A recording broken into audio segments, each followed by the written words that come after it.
Hello and welcome to the CMS Internal Audit Department presentation for this year's annual conference. I'm Logan Smith, and joining me today is Miss Amy Corbett. Welcome, Amy. Thank you.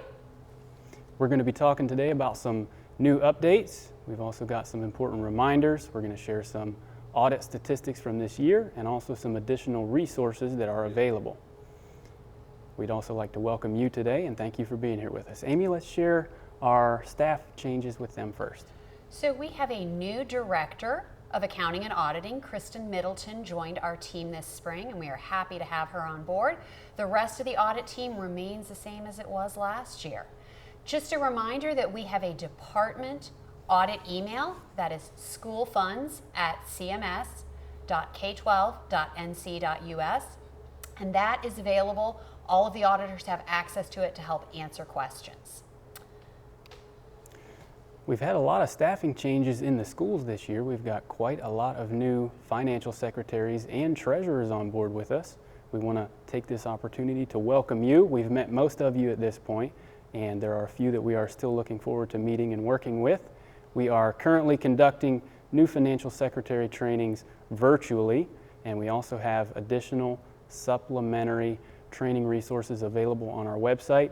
We have a lot of comprehensive documents out there, and we are now going to show you where you can find those documents. Thanks, Logan. So if you look on the CMS intranet, under departments and accounting, there is a documents and forms category. It's highlighted in yellow on the screen, and it lists out the different resources by category. The main ones that we'll be talking about today are school funds online, OSP, fundraising, and tax. All right, Logan, let's talk about some of those tutorials. Here's some of the new stuff that we have available this year, and we've worked on updating a lot of our fundraising forms. We've got also some additional year-end resources that are available out there, and we got a lot of new stuff, so we think it would be a good idea to start offering some training on fundraising and sales tax specifically very soon. What do you think about that, Amy? Logan, that's a great idea. I think late July and August, we should do some small group training sessions. Due to social distancing requirements and class size capacity, we're going to have to do a bunch of small groups by invitation only, but we will send an invitation to every school. So please watch your email for that invitation to our fundraising and tax training in July and August. We would like to thank you for helping make 2021 a successful audit year. We appreciate all your hard work in this crazy year that we had. We are looking forward to starting up audits in August of this year for 21-22. The auditors will be reaching out to you to work out a date that's agreeable. And if you're burning with curiosity about what's going to be looked at your audit, on our department intranet site, you can go to find the audit checklist under CMS finance forms. And we also came across a few schools that were starting to use OneDrive to save their financial documents. They upload them to OneDrive. They have their bank statements, their check images, their fundraising, and their tax documents. And when it comes audit time, it was really easy to share with the auditors. So you might want to consider that. Some technology fee updates for you for the upcoming year. Each school has available the following two technology fee accounts. The first one is specifically for just components. So if you had a damaged charging cord or maybe a damaged carrying case, you would want to receipt those monies to that account. The second account is a complete device replacement.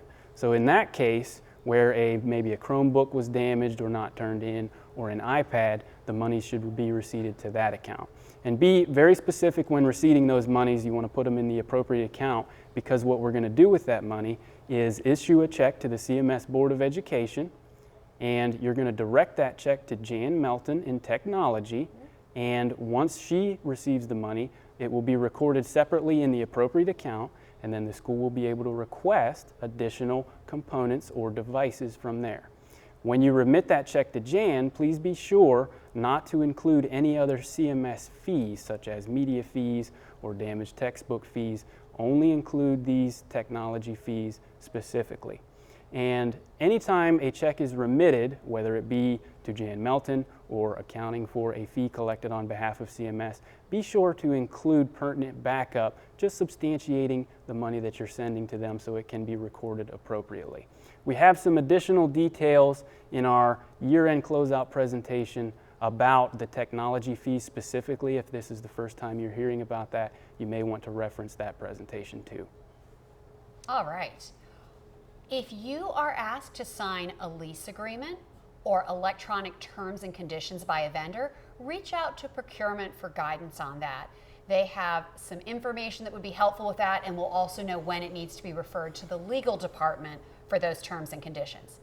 Also, if you do business with Shred It and they come pick up your shred bins, on your purchase order to Shred It, make sure you include the verbiage listed on this slide that references the community's contract. We are on a state contract with Shred It, so you should get a better rate than the general public, and the pertinent information is listed that needs to be included on the purchase order and on the invoice. Please verify CMS pool statement balances against the actual balance in school funds online. It's very important that the two match and agree to one another each month upon submitting your monthly bank reconciliation.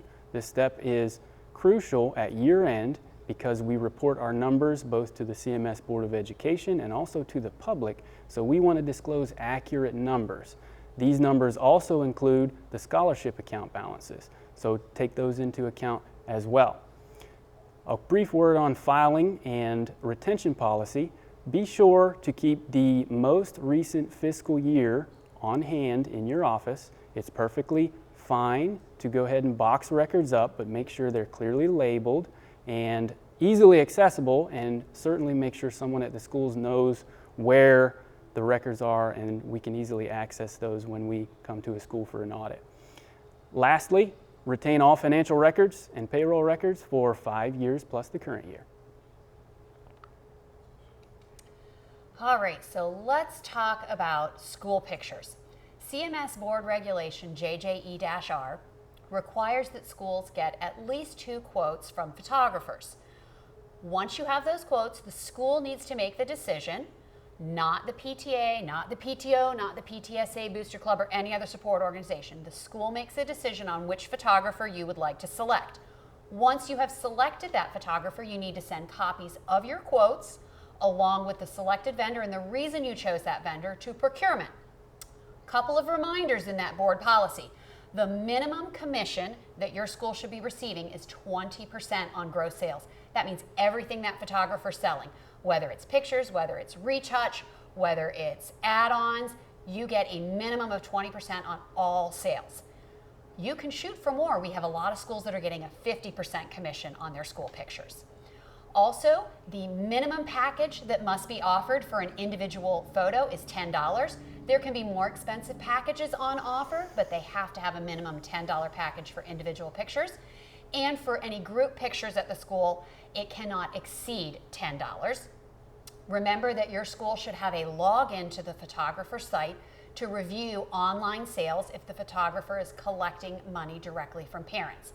You should be able to see a date and time stamp, the purchaser's name, the packages they purchase, and the amounts that they spend. It's recommended that you select your photographer and remit the quotes and the vendor choice to procurement by August 1st.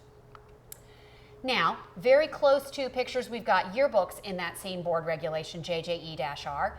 Again, you have to get at least 2 quotes from yearbook vendors. It must be selected by the school, cannot be selected by any of the support organizations for the school, and needs to be remitted to procurement. CMS contract must be completed if the total cost of your yearbook is going to be over $15,000, and you are not permitted to do a multi-year contract with your yearbook vendor. Also, you should be getting a minimum 20% commission on yearbook sales, and that includes anything related to yearbook sales. It could be a cover, it could be personalization, it could be extra pages. The school is entitled to a 20% commission. You should have that online login to your yearbook seller site, just like for pictures. And the maximum sales price for an elementary school yearbook is $15. Maximum price for a middle school yearbook is $21, and there's no maximum for high school yearbooks. Final reminders for the upcoming year. Please do not provide the school's banking information to any party. We've had a lot of donors and also grantors requesting school banking information because Checks have been lost in the mail over the last year, and they are reverting to wire transfers as the main method of processing these transactions. We don't want schools providing direct access to our checking accounts because it puts us at undue risk of security problems, and it also subjects school checking accounts to potential fraud.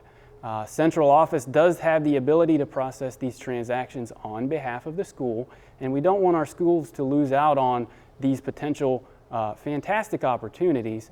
So just keep that in mind should your school be in this situation, and reach out for additional information there. Also remember that the maximum cost of a parking pass is $25 annually. This is issued by our legal department each year, and just remember that these figures are reported to the board and also may be disclosed to the public as well. Finally, issue donation letters for all contributions, both monetary and property donations that the school receives. If the school receives a donation of property, please do not value that donation. We should not place a monetary value on any donation we receive. Amy, let's talk audit statistics for this year. How'd we do? Well, let's talk about our most common audit findings. So last year, 2019-2020, our top audit finding was sales and use tax, followed by receding issues, then fundraising, then P-card issues, purchase orders, and last year-end memos and journal entries. A little bit of a change this year. For 2020-21, sales and use tax was still our top audit finding, but P-card related moved up to number 2. So, fundraising stayed at number 3, purchase orders and year-end memos and journal entries tied for 4th place, and last was receding. We saw a big drop in receding issues this past year for 2 reasons. One, we were collecting a lot less money in the schools, but second, and I think a little more importantly, we were doing almost all of our collections through OSP. When we collect money online, we lose a lot of those teacher receding issues and money being held overnight in the school. So let's think about using OSP a little bit more this year maybe. I got a question though. Sales and use tax number 1 2 years in a row. Got any suggestions? Yeah, let's talk about use tax first. So when is a use tax liability generated? In this case, it is when we are purchasing items for consumption. We haven't collected any money from our school population. We haven't taken any money from students or parents. We're just buying items that are going to be consumed. Ideally, in this situation, the vendor is going to charge you tax. We pay the tax to the vendor and we're done. The only time it gets a little interesting is when a vendor does not charge you tax for whatever reason. That does not exempt us from paying the tax, however. We are still responsible for remitting tax to the North Carolina Department of Revenue, even if the vendor does not charge it to us. We have a handy calculator available on our website to calculate taxes owed in this situation. It just requires a few basic inputs, and it will tell you exactly the liability that is due. Along with that, you want to remit a check to CMS for the tax liability, attach a copy of your tax worksheet, and that just substantiates what you're sending, and that way our accountants are able to record it properly.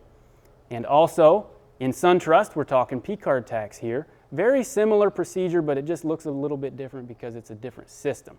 But the tax situation is identical. And I do recommend, if you're not familiar with the process, check out the presentations on the procurement department's website. They have very great presentations out there with step-by-step pictures of exactly what you need to record tax in these situations. And lastly, some of the less common items that schools purchase that are taxable are subscriptions, website access, licenses, royalties, rentals, and leases. So just keep those in mind as you're making purchases and doing business throughout the next school year. Amy, what's the difference between use and sales tax then? Great question.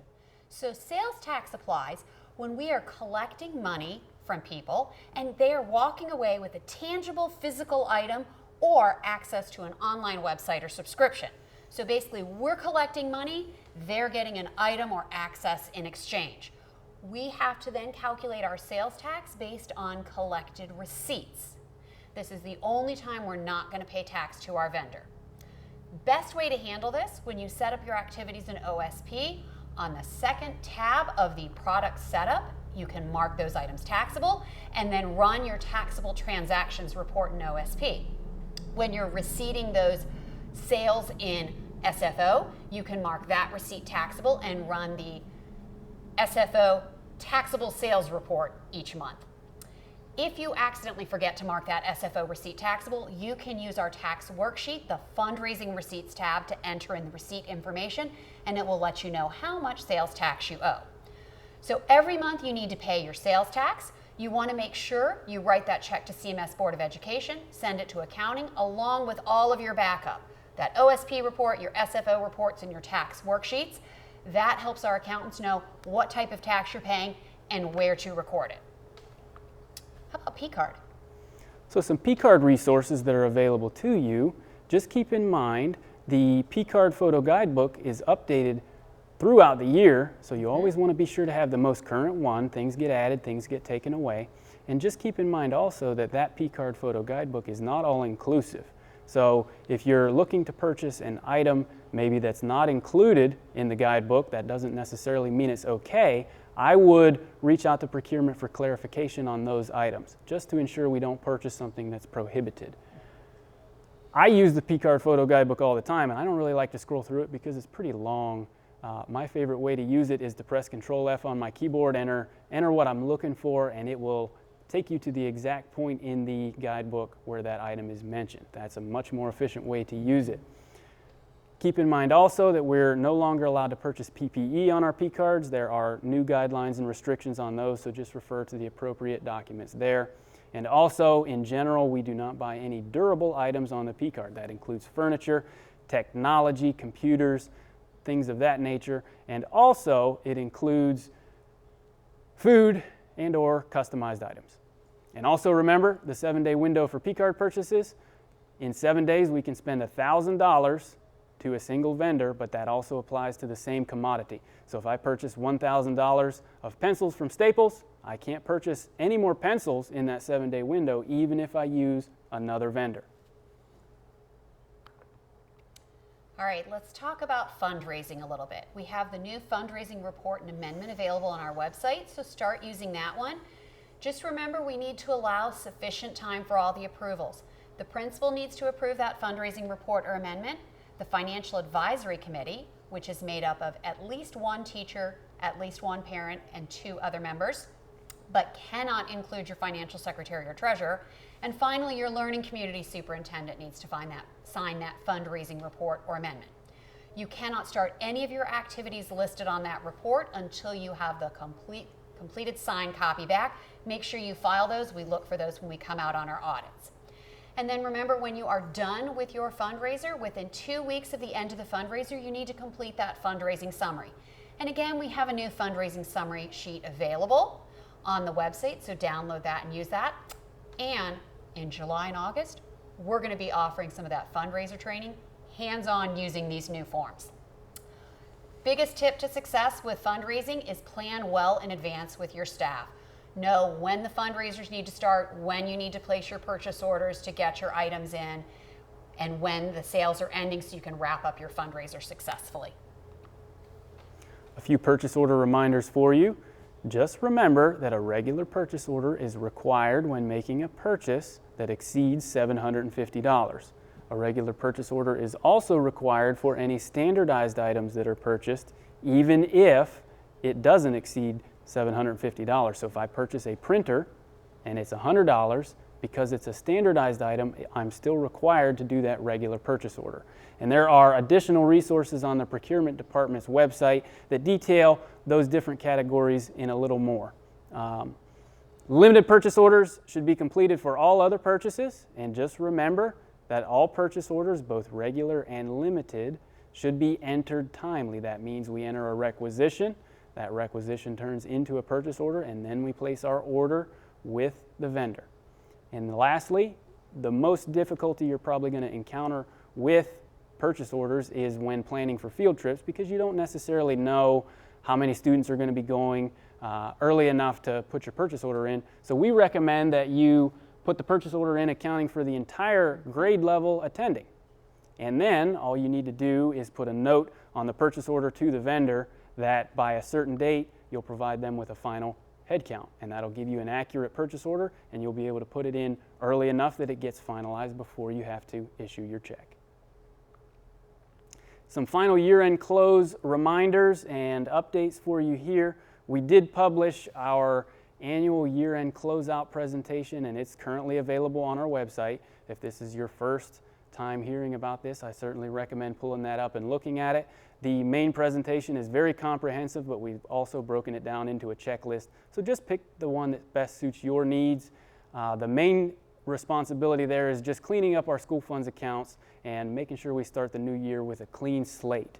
And finally, if you have collected any fees on behalf of CMS, please make sure to remit those by June 30th, but also, more importantly, we should be remitting those monthly.